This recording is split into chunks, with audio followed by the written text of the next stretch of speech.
We are here to prepare you for the world of sepia, mono yellow wallpaper, and fluorescent lights, the ballasts that hum and the starters that click that are a constant while you look for safe places, power outlets, sprinklers, water, and navigation capabilities and cues that are very rare. Here we see a screen grab from a year 2000 reconnaissance video of the environments you're being introduced to. Please note that we must observe a few basic details. The lights have power to them and therefore can be a power source.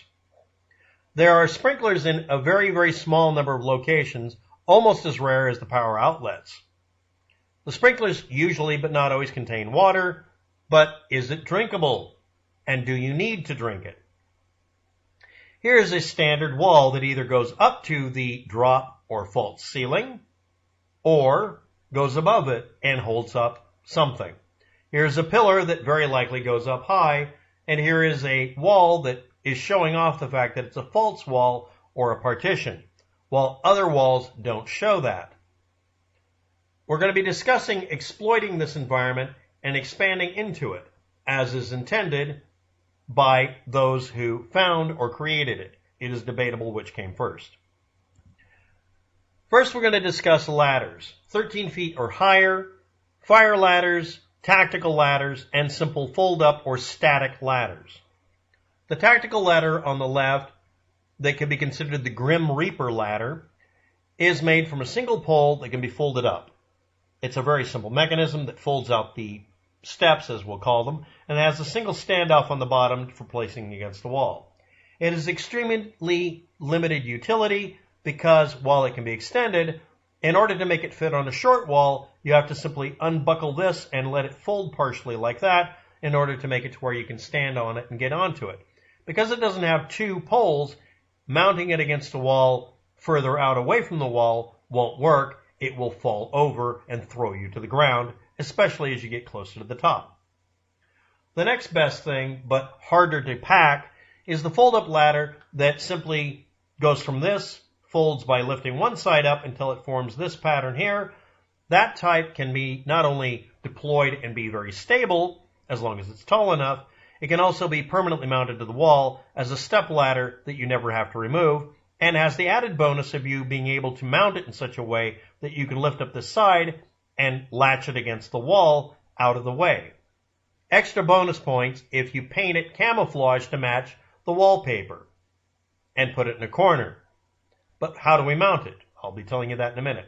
Then we have the fire ladder. This one is the type that can be permanent or temporary mounted both and can be hung up on a wall and is much easier to pack than all of them and has a higher stability level. It really does. And may be cheaper. However, getting up to the point where you can mount it or place the hooks may not be possible without a stick. By just using a stick and the fire ladder, you will be able to do the same thing as these and not have to carry as much weight. However, this ladder is preferred for permanent install and or for setup and examination so you can put one of these in. But these, you can pack dozens of them where you can only pack one or two of these. Now we'll move on to the reason for them. Here we see a corner wall, probably. We don't know that yet. We have to explore. And over here we see definite dead space above this wall, so we'll call it a false wall or partition.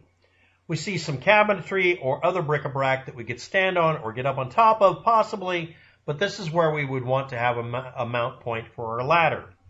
For a permanent ladder, especially that fold-up type, we would mount it against this wall here and use this ceiling tile as a hatch to get into the upper area. Warning, giant spiders may occur. Now, the other part of this is we could put up our tactical ladder or the fold-up ladder that's stiff and come up here and put in the other type of flexible ladder and mount it to there.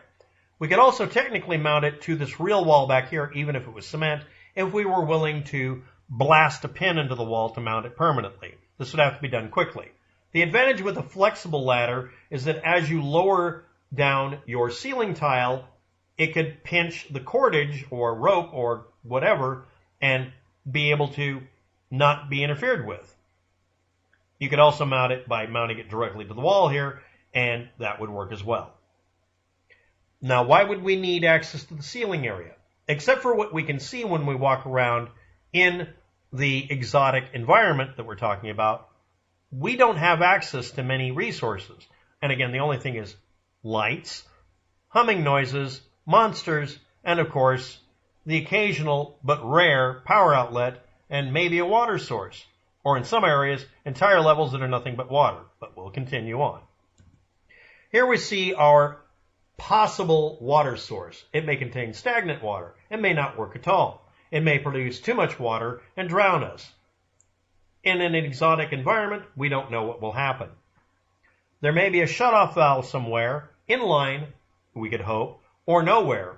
But in any case, this can become a water source if we use a specific tool. This one. There's a variation of this that is for pushing that pin, or that plunger back up, so you can put a pin in place. This would be your friend if you needed water. Again, as has been observed by others, the exotic environment we're talking about doesn't seem to make it to where we need to drink water or eat food. Continuing on. This is a water filter that is for expedient use and for survival only. However, it's an example of something easily carried that can be used to save someone's life. Again, many have reported that the exotic area we're discussing, nobody gets thirsty or hungry. In fact, people don't notice years pass. Now we get to the power source. Somewhere in that mess of wires are two wires that are 120 volt base. Using a meter and a sharp pointed version of a probe that's for pierce testing a wire, we ground one wire to the framework and look for any wire that apparently carries a high voltage. We then mark that wire carefully to make sure we don't get hurt. We go to an adjacent space here, find that wire on the outside, and make sure we know which wire is hot relative to the framework, and then use it to find any other wire with a hot level that can produce power. We mark both of them very carefully with tape or whatever, and then we get ready to splice in the connection. We're going to be doing a bee sting tap. Now, one of the methods that has been done in the past is to run cable up to it and out from it, or pull a loop down and do this. While this is technically not a violation of any standard, since no one's enforcing them in this exotic environment, it is important to note that doing this only has one advantage. Flying drones, especially speed drones, can be outfitted with little wires on them and chargers so that they can fly up and carefully land the pins on here and recharge. Other than that, please don't do this. But how do we go from this to this? Well, there's an intermediate step that needs to be done, and we want to hide our cabling until we've secured our areas. So what do? First, we have to place wires in to do something at all with. We put this wire connector on to the hot line and the neutral line, and onto a dirt ground wire that we use for a reference point. Squeeze the connector until it locks shut, and then we have a wire spade looking a lot like the connector for your power cord, the flat spade sheet metal, and it gets a wraparound because any bare wire should be considered live. It is then slid into this that acts almost exactly like a standard twin pin standard power outlet cable connection. And now we have a tap wire. This tap wire can then lead to the following: an outlet. This is a square outlet that's black, but there are white ones just like it. They're pushed through a cut hole in an adjacent ceiling tile or mounted to a plate, preferably a plate, and then the wires are then plugged into those taps. Because we haven't had to have any exposed wire by this point, by just doing these steps, we end up with a safe way of doing this. Also, with this, usually will be a kit provided to you that includes this bus bar for hooking up extra high voltage or medium voltage electrical equivalent, 120 volts or 220. Now, what might we plug in? Well, besides hanging a set of wires dangerously below the lights and providing a place for a drone to land and try to power itself up, and besides the fact that we need to place this as close to the light as possible so it's really hard for anything to look at and find, and paint it white and camouflage it, we can also use this connector set over on the far right for another purpose: wiring up communications and spy equipment. because we want to keep an eye on what's going on and running around in the back rooms. Because of interference caused by electromagnetic distortions, we need to use short-range boosters. This happens to be a Wi-Fi repeater that also is supposed to have a secret camera in it. Designs will be done and altered and provided for you where this lens is converted to a wraparound bug-eye lens that sticks out far enough to be able to be shoved through a hole in the ceiling tile, along with both of these antennas being pushed through to holes nearby, and then the power connector simply fed back to said previously installed outlet or the wiring bus, providing telecommunications repeatability for users, the ability to monitor an area without having to be there, and some warning of any impending charging monster. Continuing. Another method for doing the same thing is a supposedly cheap RC cam toy, which happens to come very happily with a tiny space to place a Claymore mine, and it comes with the camera. Now, while at $100 this is considered cheap, and it's rather tactical looking, this begs the question, what if we just get a $40 version of the same thing with the same kind of camera that has a longer battery life and just needs to be spray painted black? Also, a add-on that can be gotten for some of these is a set of wiper plates that you have the thing drive over to charge it. Yes, a docking station for little robot high-speed running cars that can go run around and be much more efficient than trying to use a drone that would need to literally land on a couple of wires in the ceiling. I think we should go with this. Next we get to urban camouflage, otherwise known as puce, sepia, or whatever colors are on the color palette of whatever environment you're in that you need to use to spray paint your ladders and pattern. We start with the basics, samples taken from the environment, cut out of the walls, not photos. Then paint selection is done. You'll need an interior designer, interior decorator to help you with this.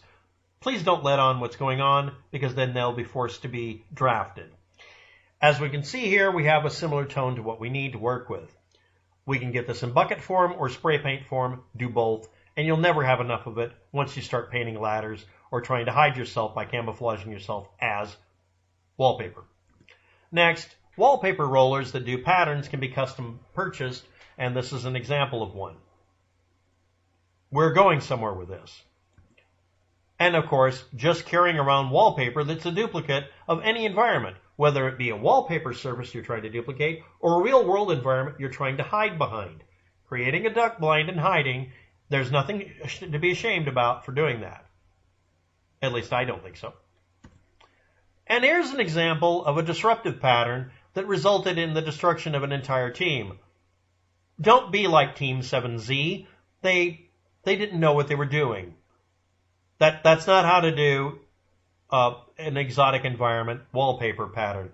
Number one, they didn't make their false wall properly, like they were trained, like you should do when you're doing a high school play. It should be on the ground. It should be full height. It shouldn't be. That's not the right wallpaper. Let's move on. Air quality. This happens to be a welding helmet that can be pressed into service to be an air-filtered air supply, and also can have oxygen tanks with it. This takes up a lot less space and is much easier to move around in than the really big blimp suits that were used in the 80s. And is going to be switched to, well, was going to be until we found an even better option. An all-in-one head unit, which includes cameras, telecommunications, heads-up display. Basically, it's like being in an F-1 fighter, but, well, a lot less expensive. It includes a neck collar in this case, but the new upgraded version for our environments will include an AR-500 steel ball bearing actuated neck plate to keep you from being injured in case something attacks you. Also included is the Exosuit 4000. It has extra spinal column reinforcement. Not that it's needed or anything. And finally, your sidearm. This isn't really for shooting anything to hurt it. You fire an irritant at the thing you want to ward off. You fire an irritant at yourself, which hurts but keeps it from attacking you. And then the last cartridge is an attractant, so it will want to be affectionate to something or someone else you don't like rather than you. We've noticed that lately. Seriously, you'll have to carry these from now on. The spiders are getting frisky.